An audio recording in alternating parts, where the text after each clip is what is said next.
Look at it this way, bro. If somebody's willing to come up to your car and shoot it, Yeah. bro, they don't care about you, man. Deon Ramlagan, 20 years old, had no idea the person sitting next to him that night had already told someone exactly where he was. What followed was one of the most chilling and calculated betrayals Lake County, Florida has ever seen. Who's Brandon? He's just my ex. Okay, what's his last name? She called him her ex, but investigators were about to discover she was still in contact with him, right up until the moment the shooting started. It's just after midnight on December 1st, 2023, in a quiet residential neighborhood in Clermont, Florida, when officers respond to a report of shots fired. Unknowingly, they are walking into the opening chapter of one of the most disturbing premeditated ambush cases the county has ever seen. You said he was following you earlier? Yeah, he chased us. Was he firing rounds while he was chasing you? I don't know. You didn't hear anything hit the car? Or? I have an ear infection right now, so I can't hear. Oh, no. Yeah. My ear is really bad right now. What's that? I don't know how this side. You look like it came this way? What do you think? Yeah, because it hit right here too. Yeah, because I was backing up, so it had to go like that. I backed up like all the way till back there, and like I used to live in this neighborhood, and like my neighbors is right across the street.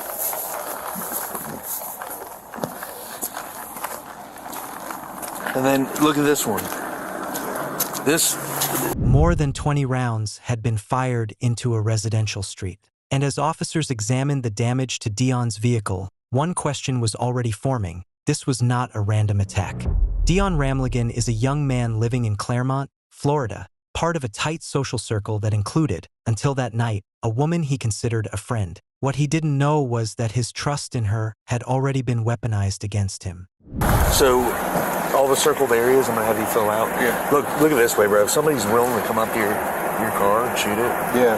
bro, they don't care about you, man. Or the person. And Yeah. he deserves to be behind the fucking bars. Who Yeah. does that, dude? Did you ever fire back? No. Did you point a gun back? No. Did they already ask you all this? Yeah. Okay. You didn't try to defend yourself? I didn't. It happened so fast. I didn't get a chance. My gun is in the glove department.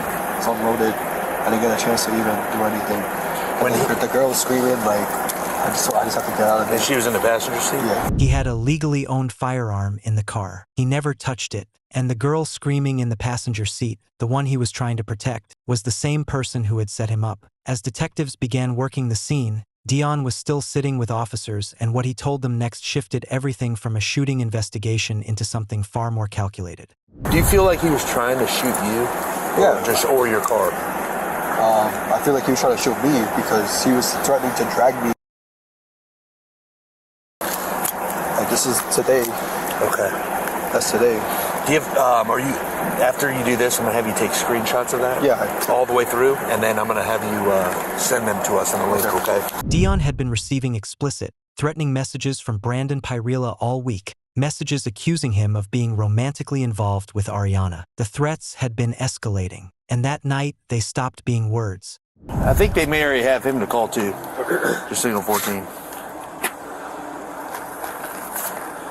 And is there a gun in this car? Yeah. Okay, that's yours? Deon had also told investigators about the moment he looked Arianna directly in the eye and asked her one question. Does he have your location? She looked straight back at him and said no. That single word was the last lie she told before 21 rounds tore through his car. What's going on tonight? When have you been here all night? No, I was with a friend. Who's your friend? Deon. Who? Deon. Okay. What happened with him tonight? We were gonna hang out to smoke, and Okay. I just honestly don't know what happened after that. Like everything was just a blur to me. Meaning Just what? dropped Like me. everything what? Like whatever Yeah. happened. What happened? We were just hanging, and then next thing I know, a car just pulls up, and then he starts reversing mad fast. And then he tells me that whoever it is, he thinks it is, and then I was like, okay, whatever. Okay, but what actually happened though while you guys were in the car? He just started driving mad fast, and then that was it that I remember. Because my bag fell on the floor and all night, like the stuff fell on the floor. All right. Everything was a blur. Her bag fell on the floor. She doesn't remember. For a young woman who had allegedly just survived a drive-by shooting, Arianna Gajraj's account had no fear in it, only carefully managed vagueness. investigators noticed immediately. What's going on? Well, all I know is that they just got into a fight and started getting so nervous. It's okay. You don't have to be nervous. You're not in trouble right now, okay? I just know that they got into a fight and Who's they? Brandon and Deon. Who's Brandon? He's just my ex. Okay, what's his last name? His real last name. Yeah. So, I'm trying to understand what's going on, okay? And I'm asking for you to help me. That's just my ex. Okay, what's his last name? Pirela. How do you spell it? Pirela. Pirela? Yeah. Do you happen to know his birthday? No? Okay. She calls him her ex, not her boyfriend, her ex. That shift in language right there is the first crack. She is already building distance between herself and the man she had reportedly been in contact with all night. Detectives file that away. They are not done with Arianna Gajraj yet. So what happened while you guys were in the car tonight? We were sitting there talking, and then I just see like headlights come to the side, and then Okay. Deon just starts reversing hella fast. Okay. So what made him reverse like that? Someone was shooting shots at the car Somebody was shooting at the car? Okay. Did you see who that person was? because I didn't have my glasses on with me. Okay. I wear glasses. Okay. So I understand there's a lot going on right now. I understand you're nervous. You know, the cops are at your house, pulling you out in the middle of the night, asking you questions. Yeah, I was dead sleeping. That's a little. I understand. That's nerve-wracking. Okay. I get that, and I also understand that we're talking about, you know, people who you care about. Okay. I understand that, but it's important that you're being honest with me and that you're telling me everything you know. Okay. At the end of the day, we've got, you know, multiple people involved here, so this isn't all on you, okay? What I'm trying to understand, though, is your, you know, version of what happened, okay? We take everything that we get into account, but I need to understand that I need to know that you're telling me the truth and you're telling me everything you know. That's all I honestly know. All I know is that Did you recognize the vehicle that pulled up towards you guys? no. You didn't see what color it was, what kind of car it was, anything? Honestly, everything was really fast. I swear to God. Did you hear any loud, like, gunshot noises or anything like that? Yeah, like a couple. Okay, so you did hear gunshots, but you didn't see who pulled up. No, I didn't get to see that because I was rolling. So I was looking down, and then Deon just starts reversing really fast. And then everything fell, so I'm trying to grab everything, and then I heard the shots. Okay. And I just ducked down. She heard the shots. She ducked, but she couldn't identify a car, a person, or a direction, despite being feet away from a gunman who fired more than 20 rounds. As officers pressed forward, they were unknowingly standing in front of the person who had made every single one of those shots possible. As investigators dug deeper into the relationship between Arianna Gajraj and Brandon Pirela, they found themselves staring down a rabbit hole of jealousy, obsession, and digital evidence that told a story Arianna had no intention of telling them. It turns out Brandon had been flooding Deon's phone with messages all week, explicit accusations, escalating threats, and at least one direct threat to physically harm him. Detectives theorized that Brandon had become convinced Deon and Arianna were romantically involved, and that Arianna, rather than shutting it down, had allowed the situation to reach a breaking point. What investigators now suspected was not a spontaneous act of rage, but a coordinated ambush, with Arianna's phone serving as the targeting system. But with the shooter still unlocated, Arianna refusing to give a formal statement, and little beyond a theory built from texts and a survivor's account, the case needed one more move. Yeah, I feel like right behind us. I was looking for Brandon. Alright. Huh? I'm sorry, I can't hear you. Yeah, his car got hit in the parking lot. We're just trying to get a report done for it. He was sleeping. Okay. Brandon? Yeah, no, he's sleeping. Okay. He's coming because he was sleeping. Yeah, somebody just hit his car, so we just got to do a quick exchange report. The person stayed, so that's the good news. So. Oh, okay. Yeah, we just gotta. I'm sorry, he was sleeping, so. No, it's okay. It's okay. We hate to bother you. Yeah, we'll hang out until he's ready. Okay. Let's have him bring his driver's license with him so we can get all that paperwork started. He's gonna be so mad.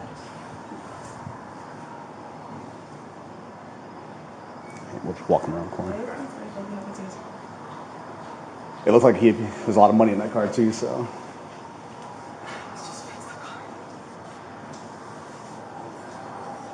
You got a driver's license with you too, man? It's not a lot of damage, but yeah, the person stayed, so we just got to fill out a quick report. So. His car got burned. He fixed then the car. Now this one is fixing it. Now it got hit. It's not. At least it wasn't in the car and hit. Target. How do you get a parked car? Don't get. Like, God damn. Every fucking car I And he parked in the same spot all the time. Just hang tight for just a second and we'll grab him outside. Just give him privacy for a second. We'll bring him over here. Hey, come on, we'll walk around here. Calm down. We'll come get you guys in just a second, okay? Don't fight us. I'm not fighting. Okay. What's up? Alright, man, you got a warrant for your arrest. I'll explain it all to you in a second, okay? There's a warrant for my arrest.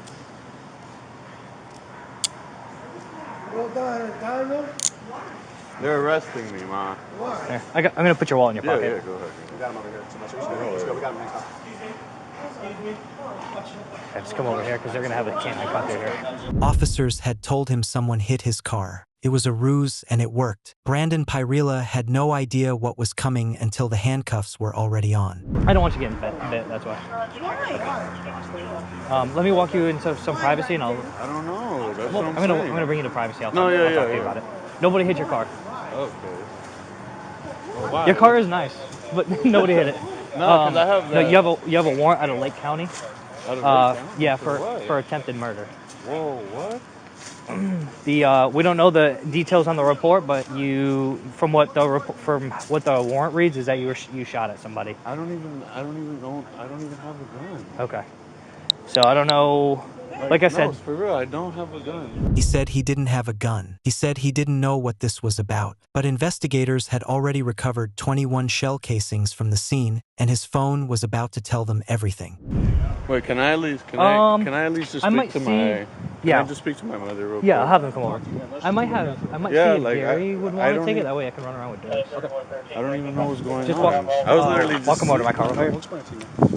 Bro, come on, I work tomorrow and everything. I'll explain it all to you, man. Like, I'm a welder. I can't lose this job, please. I'll explain it to you.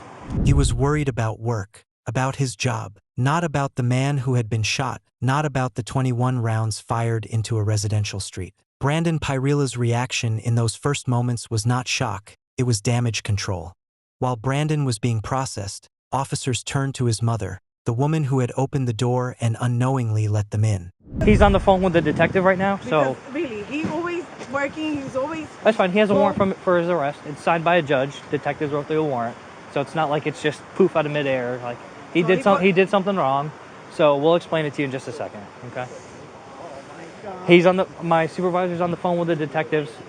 They'll be able to... He never gets in trouble with nobody. Okay. They'll be able to divulge, information that they're able to provide you, and the stuff they can't provide you, then he'll have to tell you about that. Oh okay? My God. So just give us a second. Okay, thank you. Thank you. We're going to be as transparent as possible, but let him finish the conversation because I don't want to overstep, with anything. Fine. But there is a warrant for his arrest. That's why we're here. He never gets in trouble. Okay. Like, I know. Unfortunately, unfortunately, he was involved in something to where he's in trouble for right now. Oh my God. His car isn't damaged or anything. We just didn't want anybody getting injured. Trying to apprehend him, we wanted everything to be cool, calm, peaceful, and collected. Thank you. I mean, it's. Because God forbid he's driving and we're behind him trying to get him stopped, and he, thinks something's weird. We just didn't want anybody getting hurt. That's all. So, but did he kill somebody? I mean. No, he didn't kill anybody. Because I'm like, he never gets in no trouble. Like. I mean, what he's accused of is pretty serious. But, yes. Yeah.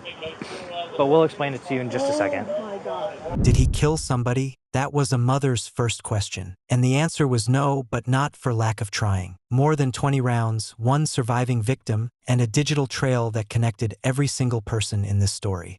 Do you know him to have any guns or any firearms? Well, he always, I mean, not, he goes with his friends to the shooting range. Is there a gun in the apartment that you know of? No, my husband has one, but it's legal, like his legal, yeah. What caliber is that gun? My husband? Yeah. 9mm. 9mm. What kind of gun is it? It's Taro. Taro 9mm? Yeah. And you don't know, he doesn't own any guns? Now that I know, because he's 20. Right, he's an adult, right? Yeah, exactly. So sometimes he stays with me, sometimes he don't. So, right. To be honest, but that he gets in trouble, no. Like, he always never. in the house. No, now that he's working 10 hours a day and things, and then he used to work for the thing with the animals. Yeah. So, like, work for the row and 24 hours a day. So, like, to be honest, me, he comes, he stays with me, sleep, right. and sometimes he doesn't sleep here, but he never got into no trouble at all. Okay. Like, I never had no problem with him. I mean, he's very respectful. She described a respectful, hardworking son, a man who went to the shooting range with friends, something she noted was completely legal. But it was that detail, the shooting range, the familiarity with firearms, that detectives quietly noted before asking their next question. So it's up to you, and you can say no to me, okay? What we would like to do is, there was a firearm involved in this case. If the firearm is in the house, we don't want you to be in possession of a weapon that was used in a crime. Can we check your house for any guns? I'm looking for a very specific gun, not your husband's. Okay. Can we check your house to make sure the gun's not inside? Can I ask my son if he has a gun in the house? I can't tell you to ask him. If you want to ask him, you can. I can't tell you that, though, okay? Jesus Christ. So I just don't, what happens I have is, a child in there. I know, and I don't want, that's my concerns. I don't want there to be a gun. My son, he's the same when he gets, like, nervous out of anything. I don't even know how he's not outside. Entrar a la casa, yo no sé. No, pero entonces, yo no sé si Brandon. If you want to ask him if he knows where it's at and make life easier, it's up to you guys. It's okay. He won't divulge because when I told him about the war, It's okay. he said, I don't even have a gun. Voy a entrar a la casa. It's Okay, all right. Sylvester, so mom's giving us permission to go into the gun. Have her sign the form. So I just want to confirm, he doesn't live here normally? No, he stays Comes and here, goes? comes and Does goes. he pay you rent or anything like that? No, he's not even in my lease. So if you, with your permission, and you can say no to me, I can come into, we'll only bring one person and it'll only be me, and we can look for the gun, see if it's there and it's not there. My concern is that if your other son gets a hold of that gun or somebody gets a hold and it's used in a crime and now, like it could be messy.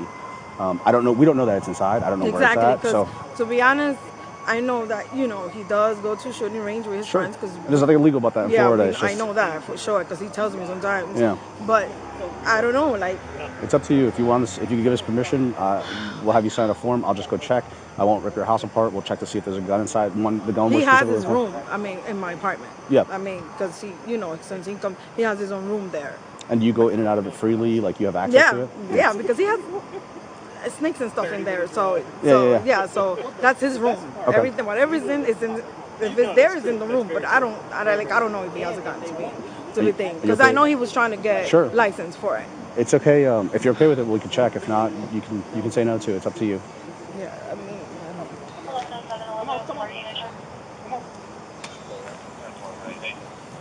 I asked him and he's telling me that he doesn't have one. So. Unfortunately, though, he's telling us he has no idea what this is about, and it's I don't know. To be honest, like he's very thin, and if he's protecting someone, or I don't know. So the detective from Lake County, I don't know the details of the case. They have it. They'll talk to him about all. I don't know how they built their case. I don't know any of that information. So they're going to talk to him, and they'll want to talk to him, and hopefully he's truthful and forthcoming with them. But because it's like, to be honest, I'm shocked. I'm just like, I know. This doesn't make no sense at all. And we appreciate so I hate to lie to you, but we didn't want to do. We're not coming in there, kick the door and with a SWAT team. We didn't want to do all that. This was the safest, least intrusive way to make this happen. So we knew he was inside, and that's why we're here. So yeah. When investigators pulled the phone records, the case stopped being a theory. Arianna Gajraj had called Brandon Pirela at 12:36 a.m., a call in which he asked where she was, and she told him she was out. Then again at 12:54. Then, according to phone data, she shared her live location. Brandon used that location to position himself. He was not stumbling onto the scene, he was guided there, step by step, by the woman sitting in the passenger seat. The texts Brandon had been sending Deon all week, explicit, jealous, threatening, established motive. The phone calls and location data established coordination. And 21 shell casings on a residential street established intent. Together, that chain of evidence gave prosecutors exactly what they needed to charge both of them with attempted first-degree murder. While Brandon was being booked, investigators weren't finished with Arianna. A detective sat down with her, not in a formal interrogation, but in a quiet, conversational tone, and began walking through her phone. How long were you and Brandon together?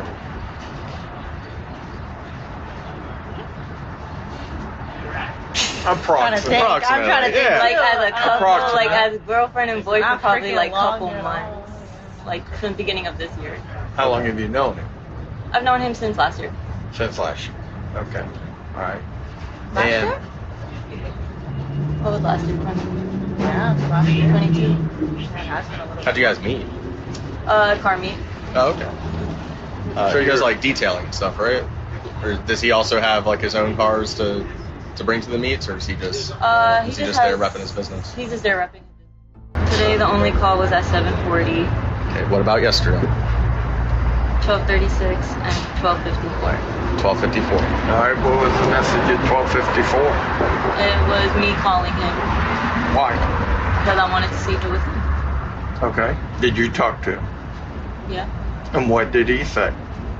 He was home.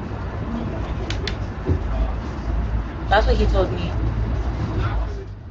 Did it sound like he was home, or did it sound like he was driving? It sounded like he was home. I heard like a video game in the back. And the conversation at 12:36, what was the conversation about? That was the block call first, him asking where I was, and then I told him I was out, and then he was like, okay, bet.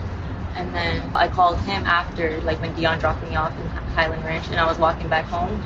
I called him to see like where he was, to tell him, because in my mind I didn't think it was him at first. Okay. Now what do you think? I mean, I'm being completely honest, I didn't see. I was honestly looking down, I was rolling, I just see headlights like come in like slanted, and I just see a white car. And the way the car was, it was like whoever got out the driver, if they were at the driver, I couldn't see, because there was also a white van that was parked right there. So when he starts reversing now, he's going like zigzag, and like everything's flying, and I'm trying to grab everything, and I'm like ducking while I'm doing that, because like everything's spilled on the floor, and I'm like, oh my god, like we're literally gonna crash. And I'm like, after he like drove out the neighborhood, I got back up and I looked behind us and I didn't see the car, but when I was still ducked down, he told me in the neighborhood that he's right there. So I was like, okay, I stayed down, but I didn't hear any shots while we're driving. And then we leave the neighborhood, and then I tell him, just please drop me to Highland Ranch, which was once we got straight out the light. I told him to just make a right and drop me out there, and I'm gonna have my sister come get me, or I'll walk home, because it wasn't that far. And who picked you up? I walked home. You walked home? Your mom didn't pick you up? No, I didn't want to tell her. She didn't want to tell her mom. After surviving a drive-by shooting with 21 rounds fired, Arianna Selina Gajraj walked home alone and said nothing to her family. No hospital, no police call, no panic. Just a quiet walk home in the middle of the night while the man she had guided to that street was being taken into custody miles away. Arianna Selina Gajraj, 20 years old, pleaded guilty to her role in the conspiracy and was sentenced to approximately 3 years in prison, a reduced term reflecting her plea and the fact that she never pulled the trigger, though legally she was treated as if she had. Brandon Pirela took his case to trial, was found guilty by a jury, and now faces a significantly longer sentence, the full weight of 21 rounds fired into another man's car in the dark. Deon Ramlagan survived, but carries with him the knowledge that the person sitting next to him that night had already decided he wasn't going to make it home. Before you go, I want to ask you something. Do you think justice is truly served by giving Arianna 3 years in prison? Let me know in the comments. We extend our deepest condolences to Deon Ramlagan and to everyone whose life was shaken by the events of that night. Our mission is simple: voices for the voiceless.